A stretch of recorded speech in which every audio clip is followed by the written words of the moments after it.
तो अभी तक हमने पढ़ा कि भाई जर्नल एंट्री की या सब्सिडरी बुक से आप लेजर के अंदर पोस्टिंग कैसे करते हो।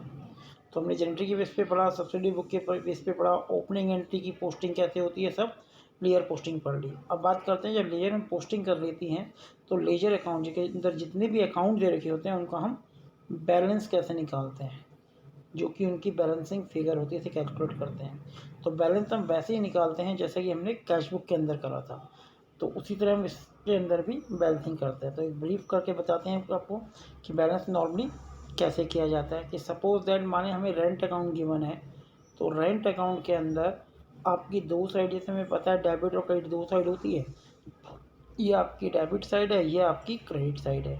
यहाँ पे टू के नाम से कोई फिगर गिवन है, टू के नाम से कुछ भी नाम से आपको अमाउंट गिवन है, माना 7,000 है, 6,000 है, 5,000 है, ऐसे गिवन है। और यहाँ बाई के नाम से कोई अमाउंट गिवन है, माना वो 4,000 और 2,000 कोई कुछ भी गिवन है, वट एवर। हम केवल बैलेंस की बात करें तो बैलेंस में क्या करते हैं हम कि सबसे पहले दोनों साइड का टोटल देखते हैं, किस साइड का टोटल बड़ा है। तो यहाँ का टोटल देखो डेबिट साइड का बड़ा है, इनको अगर मैं जोड़ता हूँ तो 18,000 आता है, जबकि यहाँ पे ये 6,000 आता है। तो जो 18,000 बड़ी फिगर होती है, चाहे वो डेबिट की हो चाहे वो क्रेडिट की हो, उसे दोनों तरफ लिखते हैं। तो 18,000 मैं यहाँ भी लिखूँगा और यही 18,000 मेरा इधर आ जाएगा। लेकिन जब इसे टोटल करते हैं यहाँ पे तो 6,000 है, जबकि यहाँ मैंने 18 लिखा है। तो इस 18 में से इस 6,000 को माइनस करते हैं और जो बचता है वो यहाँ पे, क्योंकि क्रेडिट साइड में हम बाय वर्ड लिखते हैं, वो बाय बैलेंस CD के नाम से आता है, कैरिड डाउन। तो ये अमाउंट आपका आ जाएगा 12,000। और फिर इसे इसके नेक्स्ट उसमें यहाँ पे टू बैलेंस BD लिख के, टू बैलेंस BD लिख के 12,000 लिख देते हैं। तो इस तरह से हम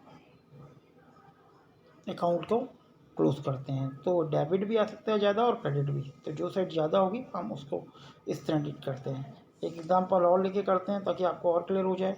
माना यहीं पे हम नाम दे रहे हैं, माना आपको राम का कोई राम नाम से कोई अकाउंट दे रखा है हमें। अब इसका भी टी शेप अकाउंट जो हमारा बनेगा इसी फॉर्मेट बनेगा, ये डेबिट साइड और ये क्रेडिट साइड। माना यहाँ पे बाई के नाम पर 2-3 एंट्री हो रखी हैं, बाई के नाम पर 10,000, 17,000 और 8,000, ये कोई 3 एंट्रियाँ दे रखी है। डेबिट साइड पे टू के नाम से जो एंट्री हो रखी है 6,000 और 10,000 हो रखी है सपोज दैट, या 5,000 और दे रखी है। अब अगर हम टोटल करें तो जैसे देखें तो ओरली में देख के पता लग जाता है कि क्रेडिट साइड का टोटल ज़्यादा आ रहा है। इसे टोटल करते हैं तो ये 35,000 आता है, जबकि डेबिट साइड का टोटल करते हैं तो ये 21,000 आता है। तो जो बड़ा टोटल है वो हम यहाँ लिख देंगे 35,000। अब क्योंकि इसका टोटल कम आ रहा है तो इस 35,000 में से हम ये वैल्यू लेस कर देंगे 21,000, तो 14,000 बचेगा। तो इधर टू वर्ड आता है डेबिट साइड में, हम टू करके लिखते हैं, आएगा वही balance CD, balance CD carry down. और फिर इसे यहाँ पे ट्रांसफ़र करेंगे नेक्स्ट उसमें बाय लिख के, बाय बैलेंस BD। ये तरीका होता है बस 14,000। इसका मतलब राम का जो है वो डेबिट बैलेंस 14,000 था और पिछले पॉइंट में रेंट का राम का क्रेडिट बैलेंस 14,000 आया, पिछले उसमें रेंट का डेबिट बैलेंस आया था। तो इस तरह से हम अकाउंट का बैलेंस करते हैं। अब इसी को हम एग्जांपल के बेस पे देख लेते हैं। जैसे हम इसकी बात करें कि यहाँ पे हमें किस तरह दे रखा है, यहाँ पे मोहन का गारमेंट का अकाउंट दे रखा है, डेबिट साइड में कैश डिस्काउंट आ रखा है और क्रेडिट साइड में 16,000 है। तो ये फिगर अभी इसके अंदर नहीं है, ये तो हमने बैलेंस निकाला है। तो 16,000 हमने यहाँ भी लिख दिया, 16,000 यहाँ भी लिख दिया। अब इस अमाउंट में से 8,000 में से 16,000 लेस किया तो ये हमारा बैलेंस, हमारा अमाउंट आ जाएगा 8,000। तो उसे क्या लिख दिया, टू बैलेंस CD और क्लोज करके इसे हमने यहाँ लिख दिया बाय बैलेंस BD। CD मतलब कैरिड डाउन और ये ब्रॉट डाउन, 8,000 आएगा। ऐसे हीरो लिमिटेड का अगर हम अकाउंट देखें तो क्रेडिट साइड में कैश आ रहा है 8,850, डिस्काउंट 150, डेबिट में 27 है।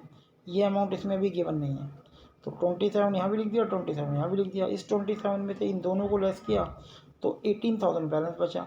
तो उस 18,000 का क्या लिख दिया, बाय बैलेंस CD, और ये डेबिट साइड में आके टू बैलेंस BD के नाम पर आ गया। क्लियर? ठीक है, एक और देखते हैं। अगर हम जैसे ये दे रखा है आपको, कैश का अकाउंट दे रखा है। अब हम बात करें बैलेंस करने की, तो बैलेंस का एक पॉइंट और क्लियर कर लेते हैं कि हम बैलेंस किस तरह से करते हैं। ये बात क्लियर होनी चाहिए कि नॉर्मली